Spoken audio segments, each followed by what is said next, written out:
లేదు, పని చేయట్లేదు, పట్టుకుపోయినట్లుగా అనిపించిందట. హాస్పిటల్కి వెళ్ళి చూపిస్తే రిపోర్ట్లు అన్నీ అంతా బాగానే ఉంది బాబు, నీకేం కాలేదు అని చెప్పారంట. కానీ ఆ చెయ్యి పైకి లేవటం కానీ దాని పని అది చేయటం కానీ ఏమీ లేదు, స్పర్శ తెలియట్లేదు.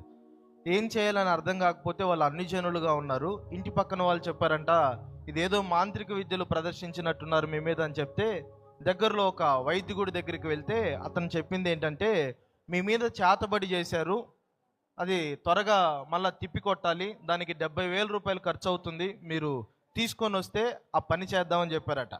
మేము అంత ఇవ్వలేమండి, మా దగ్గర లేవు డబ్బులు అని అంటే, 40 రోజుల కంటే నువ్వు ఎక్కువ బ్రతకవు, ఇది 40 రోజులు వరకు నీకు వాళ్ళు చేశారు, 40 రోజుల తర్వాత ఇక నీ ఆనవాళ్ళు కూడా భూమి మీద కనబడదని భయపెట్టారట. ఇక చేసేది ఏం లేక, డబ్బులు లేక తిరిగి ఇంటికి వచ్చి బాధపడుతూ ఉన్న టైంలో వేరే వాళ్ళ ద్వారా, ఇక్కడ షాలేం రాజు అన్న ఉన్నాడు, తండ్రి సన్నిధి మినిస్ట్రీస్ ఉంది, అక్కడికి వెళ్తే నువ్వు బాగుపడతావు అని చెప్తే, నేరుగా దొనకొండ నుండి చిలకలూరుపేట మందిరానికి వచ్చి వాక్యం విని యేసు ప్రభు మీద విశ్వాసం ఉంచి రక్షణ బాప్తిస్మం పొందాడట.